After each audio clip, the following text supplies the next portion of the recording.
The 2020s have proven to be a golden age for 90s and early noughts nostalgia, and both large and small game developers alike have rushed to give the market what it wants. One particular point of interest to many gamers my age is the legendary Sega arcade title Crazy Taxi, a score-chasing driving game that saw players rushing to deliver passengers in their allotted time by any means necessary, with a soundtrack to match the insanity.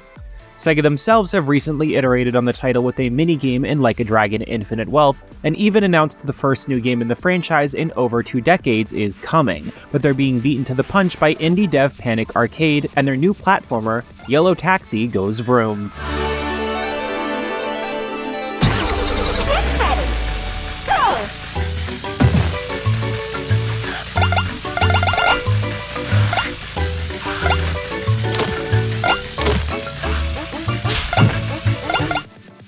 Yellow Taxi has several unique ideas that really end up making it feel different from the clear and excellent inspiration it takes from other titles. Namely, this is a platformer with no jump button. You control the titular vehicle and can accelerate, brake, or dash forward, and you'll have to launch yourself from slopes and ramps in order to reach higher peaks and accumulate coins and gears. The beginning of the game has you dropped into the lab of one Mario, a stout little scientist fighting against a legally distinct but very funny Tesla analog. He needs your help to collect gears to restore his lab and gain enough power to take on not Elon, but really the plot of the game is window dressing around the main event, that being hours of wacky, challenging yet endearing platforming action. While obviously its visuals evoke the Nintendo 64 generation, the Mario title that Yellow Taxi Goes Vroom evokes the most is definitely Super Mario Odyssey. The individual levels have challenges around every corner, and you're meant to go on a spree and collect a gear every few minutes, rather than choosing one to go after at a time and getting kicked back to the hub world after each. The momentum the player gains from collecting the gears and coins so quickly will easily provide enough excitement to keep the experience going, as compact as it is. The second level is where the Crazy Taxi inspiration truly becomes obvious though, as several of Yellow Taxi Goes Vroom's levels are very lovingly aping that game's format. You're put on a timer that you can easily extend by either picking up items or by delivering passengers, or even marked by big glowing rings that you stop in to interact with them. As the game goes on, the challenges increase in difficulty, but the game is generous enough with checkpoints that I never gave up on collecting a hard-to-reach gear just because I didn't want to repeat the platforming again. The way the player is challenged to find a way to reach rooftops and floating platforms by launching off of distant ramps never stops being cool, and the dash mechanic always feels fun to trigger.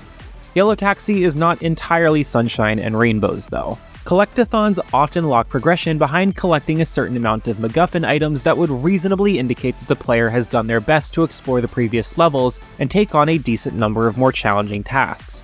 But to do that for most of the experience and then have it turn out that you can't finish the main game without going back and collecting every single star is always annoying. Yellow Taxi features this twist as well, and it's a problem when you've allowed the player to think they had a choice in which gears to go after, only to realize later that the game would not leave it up to them. Some of the later levels also feel a bit half-baked, my biggest example being the crash test stage. It's just one long room with a ton of elevation and a main conveyor belt blocked by obstacles path, and there is so little to look at that it can be hard to remember where in the level you are due to the forced camera angle. While the mini-story of the level is funny because the twist is obvious right from the start, it's easily the most forgettable part of the game. Yellow Taxi Goes Vroom takes an imaginative but simple concept and fleshes it out into a worthwhile and endearing title that's bound to satisfy hardcore fans of the genre. If you're the type of gamer who collected every single moon in Mario Odyssey and was still hungry for more, it's a fun and nostalgic time that will frequently leave you cackling when you realize its inspirations. Unfortunately, I think a few late-game stumbles will hinder the experience for more casual players, but that shouldn't stop them from giving it a shot anyway. Once their foot is on the pedal, they'll probably be hooked just like I was. Noisy Pixel is giving Yellow Taxi Goes Vroom an 8 out of 10. Thanks for watching. This video is brought to you by our supporters on Patreon. Noisy Pixel is run by a group of gamers providing independent gaming coverage through news, reviews, previews, and more. Check out our Patreon to help support our continued growth, and subscribe to keep up with all of our future content.